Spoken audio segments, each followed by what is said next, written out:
What's up, guys? So what we've seen lately is Nick Fuentes going around podcast to podcast, what Nick himself would call his generational run. He's everywhere, more popular than ever before, while only being allowed to stream on Rumble because YouTube he is still currently banned. Now, a lot of people have been excited about it. They've been excited to meet him, get to know him. There's also been a lot of people not excited about him, including everyone's favorite Ben Shapiro. Ben Shapiro came out with basically a 40-minute rant the other day, just talking about how horrible of a person people like Nick Fuentes, Tucker Carlson, and a bunch of other people like this are basically anti-Israel.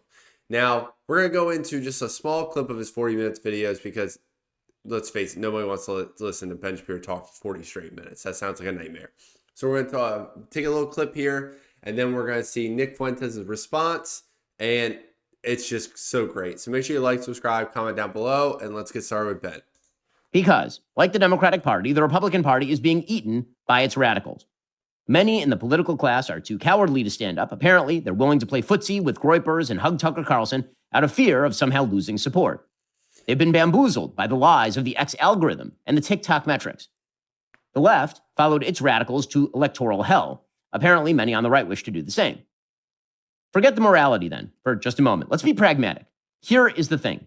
Americans hate Nick Fuentes' philosophy. They think it's trash. Republicans, by the polling, think it's trash. Independents think it's trash. Democrats think it's trash. And here's the other thing. Americans hate Tucker Carlson's laundered anti-Americanism. Republicans think it's trash. Independents think it's trash. Democrats think it's trash. Americans are not pro-segregation, pro-rape, anti-woman, pro-child marriage, anti-black, anti-Jew, anti-Indian, anti-Latino, anti-Constitution, pro-Hitler nutjobs like Nick Fuentes. And Americans are not pro-Putin, pro-Iran, pro-China, pro-Venezuela, pro-Hamas, pro-Fuentes, pro-Tate idiots like Tucker Carlson. They hate this vile garbage.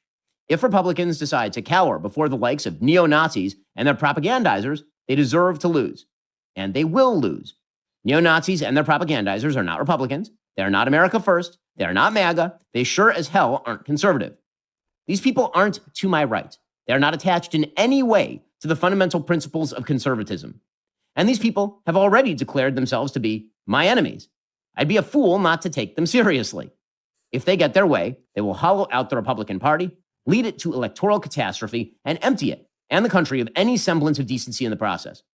My answer is no.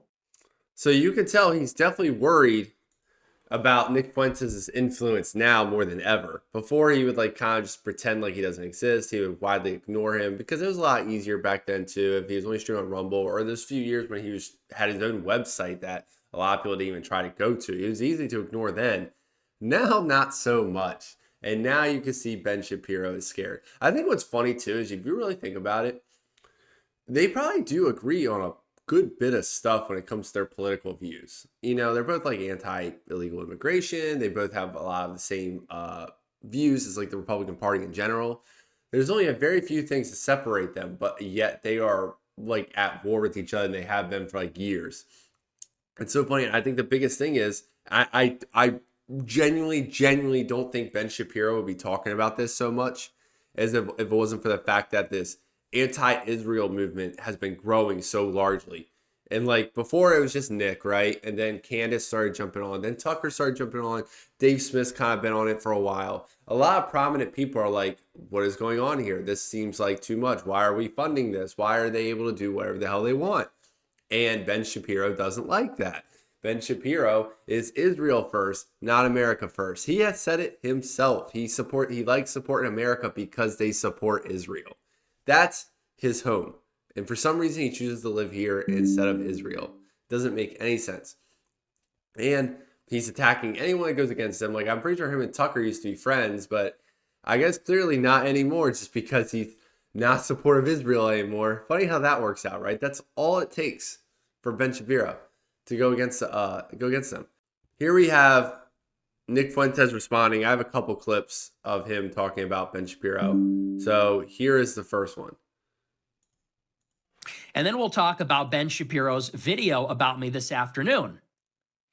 And if you know anything about my feud with Ben Shapiro, it's really interesting the way they operate. the way that Ben Shapiro operates. If you know anything about this feud, you know what I'm talking about. For the last 10 years, Ben Shapiro has pretended like I don't exist. Nick Fuentes, who? Even if you ask him directly about me, he won't utter my name. It's like my name itself is a curse. It's like the words Nick Fuentes are not able to be spoken aloud. That's how he is. He literally will not say my name. But today, it was a clip show. Today, it was like a full-fledged Fuentes Updates clip show. It was like America's Funniest Videos. One clip after the other. 40 minutes, no ads. That's how you know they mean business. When Ben Shapiro turns down the money from the advertisers, when Ben Shapiro doesn't do, let's say, 50 ad reads in a 50-minute video, that's how you know they mean business. He will literally do an ad read at a pro-life march. In person, he will give a speech in real life at a pro-life march about abortion, and he will stop and do an ad read for ZipRecruiter. But when you're talking about anti-Semitism, there's simply no time. There's no time. We mean business, because this is something we really care about. No ads. 40-minute video. And about 50% of it was just my clips. Fuentes this, Fuentes that. He's a Nazi, sexist, Holocaust denier. Whoa, you're sounding like, you're giving me like Bill Maher or Rachel Maddow. What is this? I thought Shapiro was against SJWs. Now he sounds like one of them. I thought he was against liberal tears and cancel culture and safe spaces. Now you sound like one of them. So first, Nick Fuentes said a sexist thing, then he said a racist thing, then he said a Nazi thing and an anti-Semitic thing. He's a white supremacist. It's Hillary Clinton. Racist, sexist, homophobic. It's literally the basket of deplorables clip. And so we'll talk about his little response. And I say little because he doesn't get views anymore. It's pathetic. Candace Owens is doing 10 times. What does she get? 2-3 million views on a video? He's lucky to crack 500,000. And he's on YouTube. He's got millions of subscribers. I do think it's crazy how much different Ben Shapiro views are. I think he still gets a good bit on Spotify. But if you look at like his YouTube video views from a few years ago versus now, it's insanely different. Like I personally, like back 2019, 2020, when I first started listening to politics more, I did listen to Ben Shapiro. Probably more than Ben Shapiro, Matt Walsh, Steven Crowder were the first three I really got into listening to. And it's crazy how his views just aren't the same. People don't talk about him as much as they do. Like he was like one of the top conservatives. Now he's kind of forgotten about in the big conservative movement, like the main conservative movement. He's kind of pushed aside because all he talks about is Israel. He doesn't talk about America that often. Israel's his baby. That's what he wants to talk about. A lot of Americans, especially younger Americans, don't care about Israel. And it's funny too. I like how he mentioned his ad reads. It's real. What used to drive me insane when you listen to Ben Shapiro is you'll listen to him talk for like 5 minutes, and then he'll do like 3 ad reads in a row, and then he'll do like another 10 minutes, and it's like another 3 ad reads, and it's like, bro, just come on. Like if it was just 1 or 2 during a YouTube video, like okay, whatever, you want to make some money, but when you're doing 3 in a row like that, drives me insane. That immediately makes me want to just turn off your video. That's way too much for a YouTube video. And like he makes a good point here too, Nick does, where you're not supposed to be against cancel culture when you're on the right. The best way to talk about if someone's ideas are bad, that you don't like them, is to talk to them and make them look stupid. That's the thing. What do conservatives do when they want to make liberals look bad? They debate them or try to debate them. They'll go on Piers Morgan and just absolutely obliterate them. They'll try to invite them to their show and just obliterate them. That's what they do with the left. That's how they show their ideas are bad. Or they'll do Jubilee, debate 20 liberals. I think Ben Shapiro did that. But with Nick, a lot of these conservatives are just basically, they just want him banned off platforms. And I think that's absolutely insane. Like, I don't think people should just be outright banned unless you're like you have to do a lot of crazy stuff, like calling for like literally ending someone's life or something, then maybe you get suspended or something. But like, I like free speech. I think people should have conversations. And even someone like Destiny, like the leftist streamer, I can't stand anything he says. I think he has said the messed up things on the planet, with some of the most messed up things. By the way, Ben Shapiro debated him. He has said some of the most messed up things. I don't think he should be banned off Twitter or anywhere. I don't. Son Piker has said some messed up things. I don't think he should be banned. People should be able to talk and have conversations. And this is what needs to be done on the right. If all these people on the right, like Ben Shapiro, like Josh Hammer, like Mark Levin, are all complaining about one person, maybe you guys should debate them and tell them and show the world that your ideas are better. Why don't you try that? Why don't you go down that route? But you guys are scared to. You're terrified. And that shows that either his ideas are right and you're scared of that, or you can't defend your own ideas you're pushing to your own people. You know, I was watching Tim Pool the other day, and he made a good point about this, because he's, for the most part, with Israel, he doesn't really talk about it much because he doesn't really care. But he makes a good point, and he even said he's having Nick Fuentes on his show soon, too. He made a couple good points, actually. One, the pro-Israel people have horrible marketing. You know, like, we all know that Israel's paying influencers, was like $7,000 a month or whatever, to push their propaganda. We already know that. But they don't really say like why their side is good. They don't say why support Israel is good. They do the regular talking points like, oh, it's good for America. It's a good position in the Middle East. Why do I care about the Middle East? Like, come on. They do nothing to like promote why their side is good, why Israel's doing the right thing by bombing hospitals all the time. They don't do anything to promote like why we should support them. They do an absolutely horrible job of that. You know, and Tim Pool brought that up, and it's just like, it's stupid. Why should we support that side when we know all you guys are getting paid to promote these views, and they're just unpopular views? It's probably like, it's crazy how the left has been losing support of Israel for a while now, but now the right is jumping on. The right's like, yeah, we don't support this either. We don't support the fact that AIPAC pays off like 350 of our congressmen, you know, and that's why they always get what they want. It's just absolutely stupid.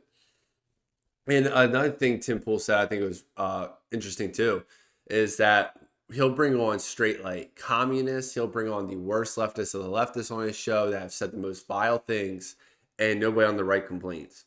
And then now he's talking about bringing Nick on his show, which he was going to a few weeks ago, and then I think they had a scheduling conflict, but he's going to soon. And everyone on the right's freaking out about him platforming him. They're fine with actual communists and all the worst of the left on there, but when it's Nick Fuentes, they act like it's the end of the world. It's crazy, the reaction.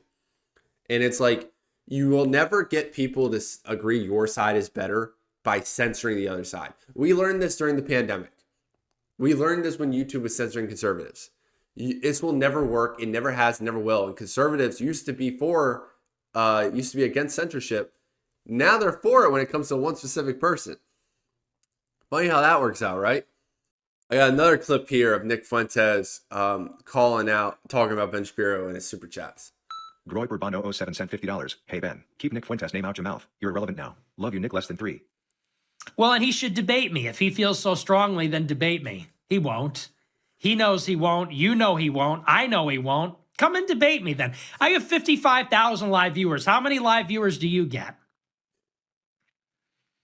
He knows that if he debates me, it'll be the most watched debate in politics in 10 years. It'll be bigger than the Trump-Biden debate. It'll be the most watched debate since Trump debated Hillary Clinton. He knows he will lose. He knows that everyone will rally to my side, and he knows that Israel first is over. That's why he'll never do it. But the offer stands. You want to play my clips, call me out. You want to hide. I'm right here. I'm right here. I will debate you anytime, anywhere. Bring it on. You won't. You're a bitch. You would lose. You know that. Keep talking. I think that would be crazy too, is if they did debate, that would break the internet if them two debate. Like, I think the only debate in politics that would have been bigger, which can't happen now for obvious reasons, which would have been Nick and Charlie Kirk. I think that's probably would have been the only debate that could have been bigger than a potential Nick Ben Shapiro debate. Like just Nick going on shows like Dave Smith, Tucker Carlson, they get millions of views. I think the Tucker Nick did like 5 million. I think Dave Smith's Nick Fuentes video is like Dave Smith's highest video now. The PBD one was one of his highest videos. When he goes on there, he gets views.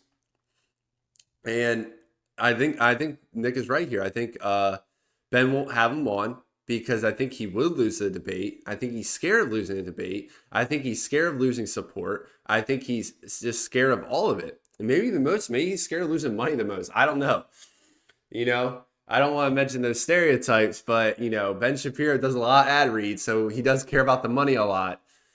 And he's lost Candace and Brett Cooper, two of his biggest money makers over the past couple years. So they're definitely not doing as good as they used to at the Daily Wire. So I think that's the solution to all this. And I don't think Ben Shapiro ever will, honestly. I think no matter what pressure is put on him, I don't think he'll ever agree to a debate with Nick Fuentes. And I think if you are a big political commentator like this, one of the biggest on the planet, or at least one of the most well-known, and you want people to not listen to this guy so bad, you want people to not follow his ideas, not talk about him, not all these things, the best thing you can do is debate him and show the world that your ideas are better. And Ben Shapiro is a good debater. I'm not going to say he's not. He is. But I don't think he could take on Nick. And I think he's scared of that. So, yeah, that's it for this video. Let me know what you guys think about Nick and Ben Shapiro. If you would love to see that debate, I know I would. Let me know what you guys think about what Ben said. It is weird that Ben did like a 40-minute rant with no ads. That's absolutely crazy. Like, I think that really just shows how scared he is. And it's interesting that he's calling out other conservatives too for kind of like platforming him. So it's going to be interesting to see how those other conservative commentators respond too. People like Dave Smith, people like PBD, people like Tucker, who have given Nick a chance to talk, you know? And like I said, there's nothing wrong with conversation. But if you, like, even when Tucker was talking to him, Tucker was like, I don't agree with you. I think this. You can do that. Show the world that your idea is better. I don't agree with Nick on everything. There's a lot of things I think he says. I'm like, why? You know? But he should have a platform. There is a lot I do agree with him on. And he should be able to debate that with other people. And other people, if they're so scared of his ideas, should debate them and show that their ideas are better. And until you do that, nobody's going to respect you, Ben Shapiro. Thank you guys for watching. Comment down below what you think. Subscribe to the channel. Like the video. I'll catch you next time.